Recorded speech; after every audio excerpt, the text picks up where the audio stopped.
কি সুন্দরভাবে সেজে উঠছে। সামনে কিছু এই পুরো মণ্ডপটা এইখানে কিছু কাজ করা হবে, সেই জন্য ট্যাক্সিগুলোকে গ্যাস কাটার দিয়ে কেটে এখানে রাখা হয়। তো আশা করি বন্ধুরা তোমরা খুব ভালো আছো। তো আজকে দক্ষিণদ্বারী ইউথ কর্নারে চলে এলাম। ইউথ কর্নারে যে মণ্ডপের প্রস্তুতি চলছে সেটা তোমাদের দেখাচ্ছি এক এক করে। তো দেখতে থাকো। খুব সুন্দর একটা মণ্ডপ সজ্জা এখানে এখানকার মানুষ মানে শিল্পী উপস্থাপন করেছেন, সেটা তোমাদের দেখাচ্ছি। আর বলে রাখি এবারের ওনাদের থিম হচ্ছে সিংহবাহিনী মা দুর্গা। তো এটাই থিম। এই থিমের আদলেই পুরো মণ্ডপটা তৈরি করা হচ্ছে আর ভেতরে ঠাকুরের তৈরির কাজ চলছে।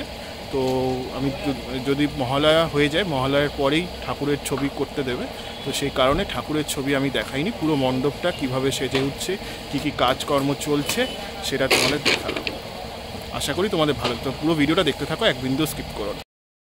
এটা তোমরা দেখছো দক্ষিণদ্বারীর ইউথ কর্নারের প্রবেশ পথ। তো এখান দিয়েই দর্শকদের ভেতরে ঢুকে মণ্ডপ দর্শন করতে হবে। তো আমিও আস্তে আস্তে ভেতরে যাচ্ছি এবং তোমার পুরো মণ্ডপটা ঘুরিয়ে ঘুরিয়ে দেখাচ্ছি। খুব সুন্দর করেছে। আর এটা সামনে হচ্ছে পোস্টারটা রয়েছে দক্ষিণদ্বারী ইউথ কর্নার, সিংহবাহিনী লেখা রয়েছে দেখো। তো এবার আস্তে আস্তে মণ্ডপের ভেতরে ঢুকলাম।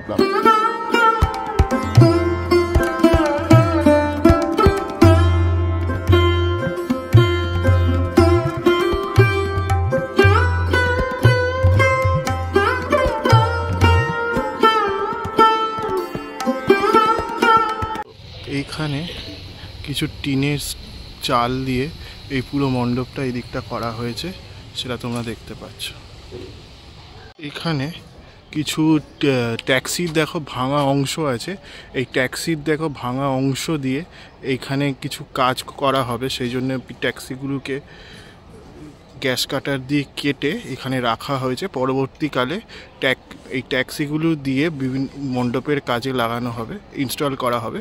তো সেই জন্য এখানে রাখা হয়েছে, সেটা তোমরা দেখতে বলছিলাম। এই দেখো এটা কি সুন্দর একটা হাতি মতো অবয়ব এই সামনেটায় তৈরি করা হয়েছে, সেটা দেখতে পাচ্ছ। এই দেখো কি সুন্দর একটা সামনে মূর্তির অবয়ব এখানটায় তৈরি করা হয়েছে, সেটা এখানে দেখতে পাচ্ছ।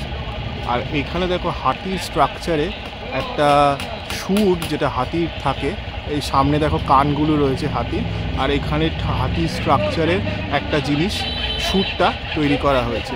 এই পুরোটা তোমার বাঁশ বেত ইউজ করে এই কাজটা করা হয়েছে। আর এখানে দেখো মা তৈরি হচ্ছেন। তো ভেতরে মায়ের ভিডিও করা নিষেধ রয়েছে। চক্ষুদান হয়ে গেলে তোমরা ভিডিও মানে মহালয়ার পর থেকে মায়ের ভেতরে ভিডিও করা যাবে। তো সেই জন্য আমি ভিডিও করলাম না, ঠাকুরকে দেখাইনি। প্যান্ডেলটা মোটামুটি দেখিয়েছি, আশা করি তোমাদের ভালো লেগেছে।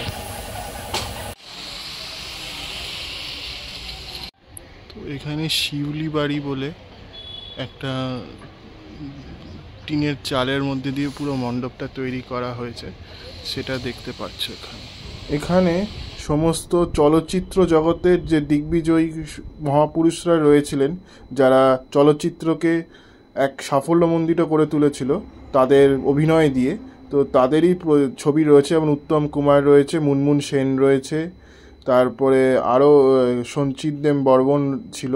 তো এরকম অনেক রকম, সুচিত্রা সেন ছিল। তো এরকম কিছু কিছু মানুষের ছবি, চলচ্চিত্র মানুষ জগতের, তাদের ছবি এখানে তোমরা ফুটিয়ে তোলা হয়েছে। তো এরা তাদের কর্মক্ষেত্রে বেশ সাফল্য অর্জন করেছিল, সেই কারণে তাদের এখানে তৈরি করা হয়েছিল তাদের ছবিগুলো।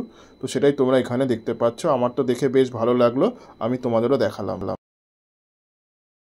কিছু চালের ওপর দিয়ে তৈরি করা হয়েছে। আর বলে রাখি এবারের দক্ষিণদ্বারী ইউথ কর্নারের থিম রয়েছে সিংহবাহিনী। সিংহবাহিনী থিম নিয়ে সামঞ্জস্য রেখে প্যান্ডেলটা আস্তে আস্তে ফুটিয়ে তুলছে। তো দেখতে থাকো। খুব সুন্দর একটা মণ্ডপ সজ্জার দক্ষিণদ্বারী ইউথ কর্নার করছে। গত বছর স্পেশাল জুরি অ্যাওয়ার্ডের এশিয়ান পেন্টস পেয়েছিলেন এনারা। তো এই বছরও খুব সুন্দরভাবে মণ্ডপটা তৈরি করছেন, সেটা দেখে আমার তো বেশ ভালো লাগলো। তোমাদেরও দেখাচ্ছি, আশা করি তোমাদেরও ভালো লাগবে। তোমরা এখানে দেখতে পাচ্ছ রবীন্দ্রনাথ ঠাকুরের সেই বিখ্যাত উপন্যাস কাবুলিওয়ালা। সেই কাবুলিওয়ালার কিছু ছবি এখানে তৈরি করা হয়েছে। দেখো কাবুলিওয়ালা মিনিকে ধরে রয়েছেন কোলে এবং তার বাবা সামনে রয়েছেন। তো এইভাবে সমস্ত এই জায়গাটা সেজে উঠেছে। তো দেখতে বেশ সুন্দর লাগলো, অনেক রকমের জিনিস দেখতে পেয়েছিলাম, এক এক করে তোমাদের পুরোটাই দেখাচ্ছি, দেখতে থাকো। কাবুলিওয়ালা, আতঙ্ক, সারা দ্বীপের রাজা, সবুজ দ্বীপের রাজা, এই সমস্ত উপন্যাসগুলো রয়েছে যেগুলো আমরা ছোট থেকে বড় হয়ে পড়েছি। তো সেই সমস্ত এই উপন্যাসগুলো এই আকারে এখানে তৈরি করা হয়েছে, সেটা তোমরা এখানে দেখতে পাচ্ছ। সমস্ত চারিদিকটা, এই চারিদিকে সমস্ত এরকম উপন্যাস তৈরি করা হয়েছে। এখানে কিছুটা অংশে আমি দেখতে পাচ্ছি যে অতিথি, দেশ, উপহার, তারপরে মহানায়ক উত্তম কুমারের যে সমস্ত কালজয়ী সিনেমা বা চলচ্চিত্রগুলো ছিল সেই সমস্তটা এখানে এই আকারে তৈরি করা হয়েছে।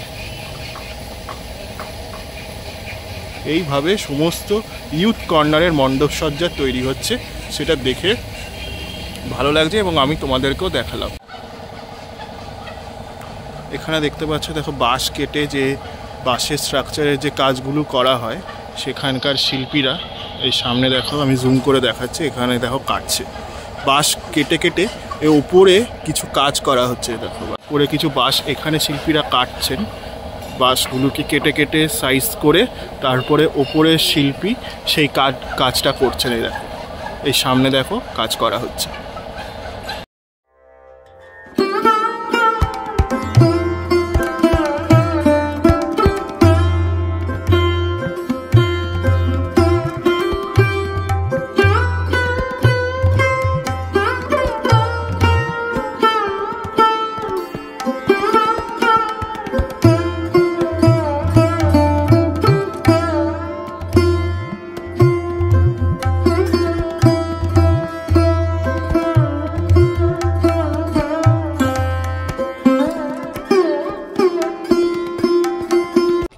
ইউথের মণ্ডপ তোমাদের দেখালাম, আশা করি তোমাদের ভালো লেগেছে। তো লিখে জানিও কেমন লাগলো। আজকের জন্য এইটুকুই রাখছি, পরবর্তী ব্লগে আবার দেখা হচ্ছে অন্য কোনো ভিডিওর সাথে, অন্য কোনো মণ্ডপের প্রস্তুতি নিয়ে। তো আজকের জন্য এইটুকুই রাখছি।